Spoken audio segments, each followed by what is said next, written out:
దుర్యోధనుడు పుట్టినప్పుడు క్రూరమృగాలు అరిచినియట. సింహాలు, తోడేళ్ళు గట్టిగా కంఠంతో అరిచినియట. దుర్యోధనుడు పుట్టినప్పుడు హస్తినాపురానికి నక్కలొచ్చి చేరినియట. నక్కలు అరిచినియట. గాడిదలు వచ్చినాయట. గాడిదలు అరిచినియట. అంతఃపురం చుట్టూ గుడ్లగూబలు చేరినియట. అవి పట్టపగలే అరిచినియట.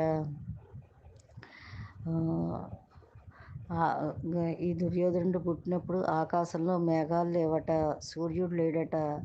అయినా కానీ ఆకాశం నుంచి రక్తము, సీము, వెంట్రుకలు, పుర్రెలు, మాంసము, ఎముకలు అన్నీ గంటన్నర సేపు వర్షంగా కురిసినాయట. భూమి కంపించిందట. దిక్కులు కదిలిపోయాయట.